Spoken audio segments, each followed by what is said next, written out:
चलो शुरू। अच्छा देखिए जी, अभी मैंने आपको बताया, उसके आगे से अपन लोग बात कर रहे हैं, चर्चा कर रहे हैं। जैसे अगला प्रश्न है, 7वां प्रश्न, explain that PLS dot dot what is good. जो आपकी पंक्तियां हैं उनमें से दो पंक्तियों को मैंने यहाँ पे लिया गया है, संदर्भ के रूप में लिया है, मैंने संकेत के रूप में यहाँ पे लिया है। तो उसके बारे में बताया गया कि पीएलएस और व्हाट इज गुड, इन पंक्तियों का आशय क्या है, उसके बारे में यहाँ पे बात की गई। तो मैं आपको बता रहा हूँ answer, the spirit of God, ईश्वर की जो आत्मा है, ईश्वर की जो भावना है, reside in every human beings, जो प्रत्येक मानव शरीर में निहित रहती है, उसके अंदर समाहित रहती है। And the poet wants his mind, और जो कवि जो है अपने मस्तिष्क में ये चाहता है कि to do only what is good and right, वो केवल अच्छे कार्य और सही कार्य करे, केवल क्या करे, अच्छे कार्य और सही कार्य करे। ईश्वर से चाहता है कि कवि कि केवल अच्छे कार्य और सही कार्य करे। Right the synonyms of animal, आपको मैंने अभी आपको पंक्तियां जो बताई थी कि चार जो पंक्तियां थी उसमें से इस प्रकार के भी प्रश्न पूछे जाते हैं कि कभी एंटोनिम्स पूछ लिया, कभी सिनोनिम्स पूछ लिया। सिनोनिम्स मतलब होता है समानार्थी या पर्यायवाची, सिनोनिम्स मतलब क्या होता है, समानार्थी या पर्यायवाची। उसके बारे में हम बात करेंगे एनिमल। तो सबसे पहले एक क्वेश्चन दिया, उसको हल करने का भी एक तरीका होता है कि जैसे फर्स्ट ऑफ ऑल 99% ऐसी संभावना व्यक्त की जाती है कि जो आपकी पंक्तियां दी गई हैं, सबसे पहले आपका ध्यान उन पंक्तियों की तरफ जाना चाहिए कि देखना चाहिए कि एनिमल वर्ड उन पंक्तियों में कहीं लिखा है क्या। सबसे पहले क्वेश्चन क्या होना चाहिए कि एनिमल जो वर्ड है उन पंक्तियों में कहीं लिखा है क्या। तो सबसे पहले अभी मैंने आपको जो पंक्तियां बताई थी उन पंक्तियों में शायद ये वर्ड नहीं लिखा हुआ है, उन पंक्तियों में ये शुरू की जो चार पंक्तियों में वर्ड एनिमल नहीं लिखा है। तो अपन क्या करेंगे, फिर अपन देखेंगे कि एनिमल्स मतलब होता है जानवर या जीव। तो उससे संबंधित इस पंक्तियों के अंदर, उससे संबंधित इस पंक्तियों के अंदर कौन सा वर्ड हो सकता है, कौन सा वर्ड हो सकता है, तो उसके बारे में अपन बात करेंगे। तो इन पंक्तियों में सबसे जो वर्ड जो नजर आ रहा है मुझे, वो आ रहा है क्रेचर।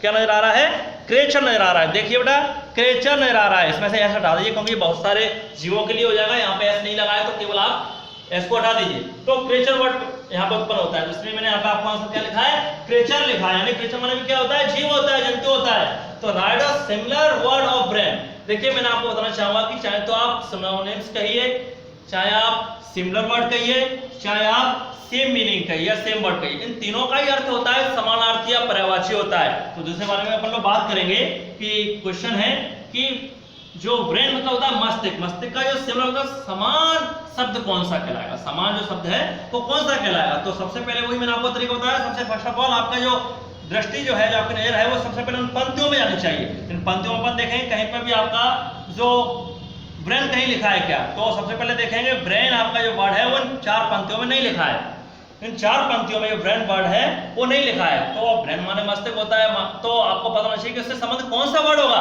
तो इससे संबंधित आपका शुरू की चार पंक्तियों में वर्ड नजर आ रहा है, माइंड नजर आ रहा है। क्या रहा है, माइंड। तो इसी प्रकार से अपन लोग बात करें यहाँ पे माइंड जो आंसर होगा। तीसरा क्वेश्चन है, write the same word of soul. Soul सबसे पहले वही वर्ड, तीनों का एक ही बात है, समानार्थी पर्यायवाची। तो सोल, सोल का पहले पता होना चाहिए कि सोल जो वर्ड है चार पंक्तियों में कहीं लिखा है। तो सोल इन चार पंक्तियों में कहीं भी नहीं आ रहा है, इन चार पंक्तियों में सोल जो वर्ड है कहीं पे भी नहीं आ रहा है। तो सबसे पहले आपको पता होना चाहिए कि सोल मतलब क्या होता है। सोल मतलब भी आत्मा होती है। क्या होती है, आत्मा। तो पता होना चाहिए कि सोल माने आत्मा होती है। इन चार जो पंक्तियों में सोल से संबंधित कौन सा वर्ड हो सकता है। तो आपका जो वर्ड है इसमें दिया हुआ है, साफ लिखा हुआ है स्पिरिट। क्या लिखा हुआ है, स्पिरिट। स्पिरिट के कई अर्थ होते हैं, आत्मा भी अर्थ होता है, जोश भी होता है, भावना भी होती है। देखिए स्पिरिट के कई अर्थ होते हैं, यहाँ पे मैंने इसको आत्मा के रूप में लिया है, तो इसलिए यहाँ पे मैंने अपन स्पिरिट कर सकते हैं। लेकिन अगर अपन जोश के रूप में लेते हैं स्पिरिट, तो यहाँ पे अपन झील कर सकते थे। झील मतलब भी उत्साह होता है। तो अपन चौथा क्वेश्चन देखते हैं अपन लोग, right the superlative form of good. ये क्वेश्चन आता है कि गुड की सुपरलेटिव यानी कि सर्वोत्तम जो रूप है वो क्या होगा, यानी सुपरलेटिव डिग्री क्या होगी। तीन डिग्रियां होती हैं, आपको पता है कि पॉजिटिव, कंपैरेटिव और सुपरलेटिव। तो यहाँ पे किसका रूप, इसका रूप जो पूछा गया है वो सुपरलेटिव पूछा गया है। तो सबसे पहले पता होना चाहिए कि ये गुड जो लिखा है वो कौन सी डिग्री है। जो गुड जो है वो आपका पॉजिटिव डिग्री शो कर रहा है। क्या कर रहा है, पॉजिटिव डिग्री शो कर रहा है। तो इसलिए आंसर देखिए, ये आंसर आपको पता होना चाहिए, यानी कि आपको ये डिग्रियों के बारे में जानकारी होनी चाहिए। तो ये आंसर आपका यहाँ पे कहलाएगा। देखिए यहाँ पे मैंने बच्चों इसका आंसर मैंने यहाँ पे भी नहीं लिख पाया है, अभी मैं लिख रहा हूँ आंसर। तो बच्चों यहाँ पे इसका थोड़ा सा आंसर मैं ऊपर यहाँ पे लिख रहा हूँ। ये आंसर इसका बच्चों, इसका जो आंसर जो है वो बेस्ट कहलाएगा। क्या कहलाएगा, बेस्ट कहलाएगा।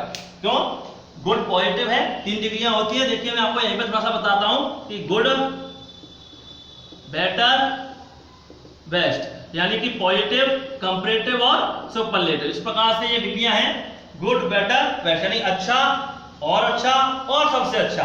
तो यहाँ पे जो गुड की जो सुपरलेटिव फॉर्म है वो बेस्ट है। देखिए आप अगला क्वेश्चन के बारे में हम लोग बात करेंगे, राइट द एंडूस ऑफ बैड। यहाँ पर ये बताया गया कि बैड का जो विलोम शब्द है या विपरीत जो शब्द है वो क्या कहलाएगा। तो सबसे पहले वही कंडीशन अप्लाई होती है जो मैंने आपको सिनोनिम्स के लिए बताई। क्या कंडीशन कि सबसे पहले ये क्वेश्चन होना चाहिए कि ये बैड जो है वो इन 4 पंक्तियों में लिखा है क्या। जैसे मैं आपको बताना चाहूंगा इन 4 पंक्तियों के अंदर ये बैड कहीं आ रहा है क्या। ये 4 पंक्तियां हैं, इन 4 पंक्तियों के अंदर बैड आ रहा है। तो अब नहीं आ रहा है तो आंसर का क्या है कि इसमें गुड आ रहा है। तो देखिए बैड का वैसे भी आपको पता है कि नॉर्मल सा क्वेश्चन है, तो ये बैड का आंसर क्या होगा, गुड होगा, जस्ट अपोजिट। अब अगले क्वेश्चन के बारे में हम लोग बात करेंगे। जो अगला जो क्वेश्चन नहीं है बच्चों, अगला जो अपना एक्सट्रैक्ट बनता है इस पेपर के, अगली जो पंक्तियां 4 हैं उन 4 पंक्तियां यहाँ पर जो आपके अपनी बुक में देखिएगा, नीचे की जो 4 पंक्तियां, सेकंड जो 4 पंक्तियां हैं 1 2 3 4 ये 4 पंक्तियां हुई, मैंने आपको यहाँ पे शो करी है, यहाँ पे लिखी है कि उन 4 पंक्तियों के अपन एक्सट्रैक्ट के बारे में बात कर रहे हैं, तो उन्हीं के अब यहाँ पे प्रश्न पूछे जाएंगे। तो क्वेश्चन है कि name the Vedas from which these line have been taken. देखिए यहाँ पे बहुत सारे वेदों के नाम दिए गए हैं, मतलब 3-4 वेदों के नाम दिए गए हैं। उनमें से आपको बताना है कि यहाँ पर जो अपन लोग बात कर रहे हैं वो किस वेद से संबंधित बात कर रहे हैं। तो ये देखना है बच्चों कि अपन लोग किससे संबंधित बात कर रहे थे कि ऋग्वेद से, इसमें अपन ने पढ़ा नहीं है, यजुर्वेद पढ़ा है और अथर्ववेद नहीं पढ़ा, तो आंसर अपना होगा यजुर्वेद आंसर होगा। तो वही मैंने यहाँ पे लिखा है, what is that without which nothing is everyone. किसके बिना जो है जो मनुष्य है वो नथिंग है, यानी कुछ नहीं है, यानी कि मनुष्य कुछ नहीं है, वो किसके बिना नहीं है। तो आंसर अपन लोग बात कर रहे हैं कि पहला है माइंड है, दूसरा स्पिरिट है, तीसरा नॉलेज है, तो मस्तिष्क है, आत्मा है और ज्ञान है। तो सबसे पहले तो अपना एक क्वेश्चन होना चाहिए कि माइंड है, क्योंकि ज्ञान तो बाद में आएगा, क्योंकि जब माइंड ही नहीं होगा तो ज्ञान कहां से अपन लोग इसको स्टोर करेंगे। तो आंसर होगा आपका माइंड। तो इसके बाद बच्चों अपन अगले अदर क्वेश्चन पे आते हैं। ये आपका क्वेश्चन हो गया फर्स्ट, वो सेकंड क्वेश्चन यहाँ तो गया, फर्स्ट ये है और सेकंड ये है। थर्ड क्वेश्चन के बारे में अपन लोग बात करेंगे, why does the poet calls a spirit as a deathless flame. देखिए कवि ने क्यों कहा है कि द स्पिरिट, उस आत्मा को क्यों कहा द डेथलेस फ्लेम, मृत्युहीन लौ यानी मृत्युहीन ज्वाला, उस आत्मा को यहाँ पे क्यों कहा गया है। The poet calls the spirit as the deathless flame because, कवि ने इस मृत्युहीन लौ को कहा है आत्मा के रूप में क्योंकि it helps human being perform various task, जो मानव शरीर के कई तरह के कार्यों को करने में सहायक होती है या सहायता करती है, and differentiate between good and bad, और यह अंतर बताती है या यह यहाँ पे बताती है कि क्या अच्छा है क्या बुरा, यानी अच्छे बुरे में फर्क बताती है। देखिए अगले क्वेश्चन के बारे में यहाँ पे बात करेंगे, what does the deathless flame refer to. मृत्युहीन लौ या मृत्युहीन वो ज्वाला यहाँ पे किसके लिए इंकित की गई है, किसके लिए प्रदर्शित की गई है, किससे संबंधित है। तो सबसे पहले इस पोएम के अनुसार ये अपन लोग बात करेंगे, वैसे इसके कई अर्थ हो सकते हैं। पोएम के अनुसार अपन लोग बात करें तो deathless flame refers to the deep knowledge, यहाँ पे इसका संबंध गहरे ज्ञान से लिया गया है, बुद्धि से लिया गया है और मेमोरी यानी कि स्मृति से लिया गया। थोड़ा सा बच्चों यहाँ पे अपन लोग कॉमा लगाएंगे, थोड़ा सा अपन यहाँ पे कॉमा लगाए, ये अलग अलग है थोड़ा सा। तो मैं आपको दोबारा बताना चाहूंगा कि गहरे ज्ञान से, गहन ज्ञान से और बुद्धि से और स्मृति से यहाँ पे इसका संबंध लिया गया है।